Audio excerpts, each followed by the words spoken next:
Assalamualaikum warahmatullahi wabarakatuh. Dengan saya lagi, Edi Mulyadi. Saudara sekalian, soal apa kita hari ini? Masih soal Habib Rizik. Ini memang luar biasa sekali. Manusia satu ini, waduh. Saya nggak ngerti. Pada video saya sebelumnya saya sudah sampaikan bahwa penguasa, rezim yang sekarang berkuasa menjadikan Habib ini sebagai musuh utama. Seolah-olah negeri ini akan tenggelam oleh sikap perilaku eksistensi Habib Rizik. Seolah-olah negeri ini akan hancur berantakan. Sehingga seluruh aparat, seluruh birokrasi, seluruh sumber dana, sumber daya dikerahkan semua untuk kayak nggak ada masalah lain ya. Kemarin saya bicara masalah utama kita negeri ini adalah ekonomi yang jeblok, ya kan? Kemudian pekerjaan tidak ada, susah, ya kan? Pengangguran di mana-mana, daya beli masyarakat turun, jeblok, hancur, perusahaan banyak tutup, utang luar negeri yang hampir 7.000 triliun dengan bunga yang sangat tinggi, macam-macam dah. Tapi kan penguasa ini tidak melihat itu sebagai masalah. Masalah inilah Habib. Nah, saudara sekalian, waktu Habib mau pulang, kita semua umat yang menunggu-nunggu rindu kepada beliau itu berpikir, wah nanti kalau Habib pulang akan dikriminalisasi lagi. Kasus-kasus hukumnya seperti cat palsu, ya, cat mesum palsu itu akan diangkat lagi. Mungkin nanti ada pidato Habib soal Pancasila, sila ketuhanan yang taruh di bawah itu misalnya. Lalu mungkin akan diangkat lagi soal Habib yang mengatakan sampurasun menjadi campur racun gitu ya. Ada lagi mungkin soal kalau Tuhan beranak bidannya siapa, ya, gitu-gitulah. Akan seperti itulah gitu loh. Ternyata sampai 2 pekan ini Habib pulang, masalah-masalah tidak muncul. Kenapa? Karena mungkin orang akan mengatakan ini terlalu mengada-ngada, itu semua udah selesai, udah tuntas segala macam lah, apalagi ada SP3. Jadi terlalu mengada-ngada. Nah, ternyata penguasa kita punya rencana lain dengan kepulangan ini. Ya, saya mendengar informasi, saudara, 3 hari. 3 hari sebelum Habib pulang, itu sudah ada dirancang operasi untuk menjerat, menangkap, mengurung Habib Rizik Syihab, bukan dengan kasus-kasus hukum yang sebelumnya ada. Apa itu? Corona, COVID-19. Nah, Anda ingat, kepulangan Habib Rizik disambut jutaan manusia. Sampai Petamburan beribu-ribu ratus manusia juga berkumpul di situ. Malamnya, sorenya, kemudian ada acara di Megamendung, ada acara di Tebet, semuanya, waduh, puluhan ribu, ratusan ribu manusia berkumpul. Ini pintu masuk. Operasi intelijen masuk dari sini, saudara. Maka dijerat dengan COVID, termasuk soal rumah sakit Umi segala macam itu jadi pintu masuk yang dianggap bisa memuluskan rencana mereka. Undang-undang mengatakan bahwa orang yang kena COVID harus dikarantina, diisolasi 14 hari. Maka mereka kejar terus tuh. Kemarin Bima Arya, wali kota Bogor, wah, dengan segala semangatnya.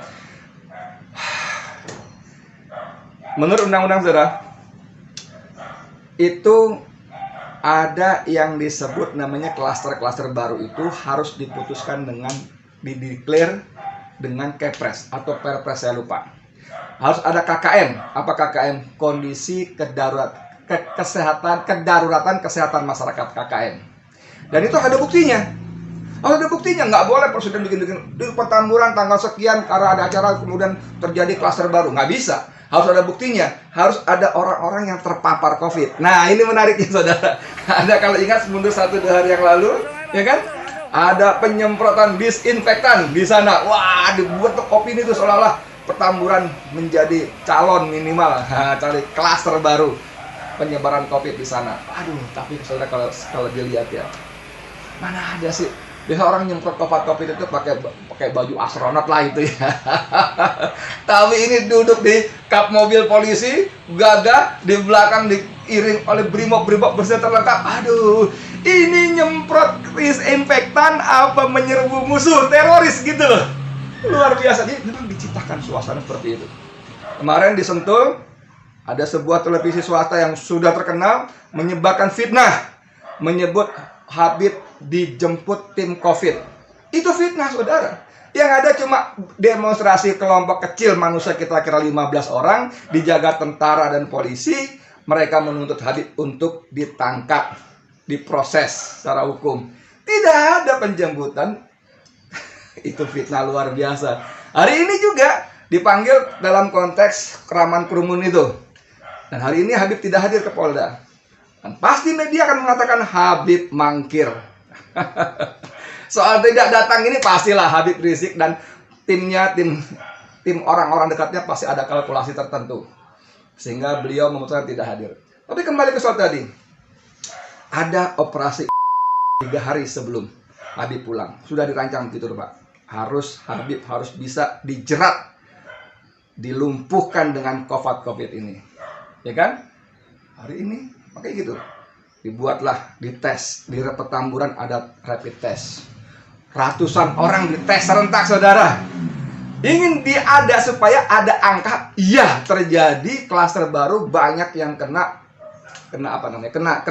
COVID akibat acara Petamburan. Tapi saudara sekalian, kita orang Islam. Wa makaru makarallah wallahu khairul makirin. Mereka menyusun rencana, tapi Allah juga menyusun rencana. Allah adalah sebaik-baiknya pembuat rencana. Anda tahu hasilnya?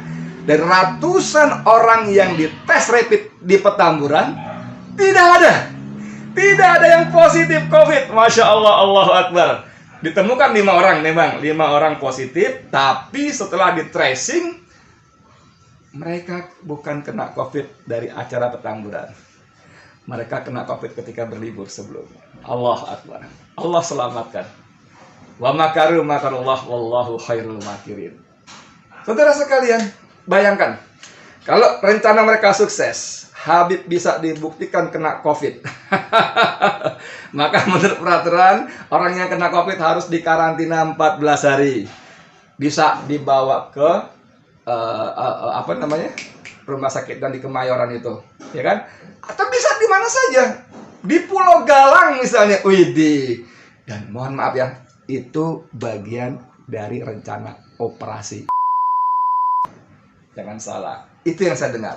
Jadi saudara, kembali di ujung video ini saya ingin mengatakan, please deh, wahai penguasa, terlampau banyak masalah di negeri ini. Negeri kita ini, soal APBN yang nggak punya duit, yang bayar birokrasi, menjalankan pemerintahan ini kalau sampai November, Januari, Desember tidak ada. Saya nggak tahu bagaimana roda pemerintahan dijalankan, uangnya nggak ada. Banyak sekali korupsi yang merajalela, nepotisme, tidak adilnya hukum, tajam ke bawah, tumpul ke atas.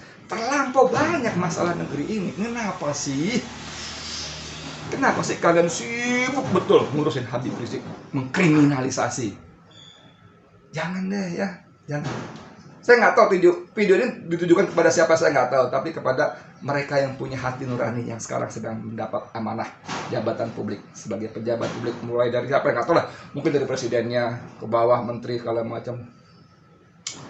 Karena untuk melancarkan operasi intelijen mereka benar-benar menghalalkan segala cara, termasuk mencopot Kapolda Jabar, Kapolda Metro Jaya, Kapolres Bogor, Kapolres Jakarta Pusat, mencopot siapa lagi tuh? KUA, petugas kepala KUA yang menikahkan, mencopot, saya dengar lagi, Wali Kota Jakarta Pusat, mencopot kepala Dinas Lingkungan Hidup Jakarta Pusat. Jadi mereka korbankan semua untuk melancarkan operasi intelijen yang jahat. Yang jahat ini. Bos, wahai para penguasa, saya berharap kalian masih punya hati nurani. Dan saya ingatkan bahwa apapun yang kalian lakukan, ada balasan. Allah tidak tidur. Orang Jawa bilang, Gusti Allah mboten sare. Semua Allah siapkan balasannya. Kalau Anda berbuat baik, beramal soleh, Allah sediakan ganjaran pahala. Kalau kalian jahat, Allah sediakan neraka jahanam. Oke, dari saya sekian, Edi Mulyadi. Assalamualaikum warahmatullahi wabarakatuh.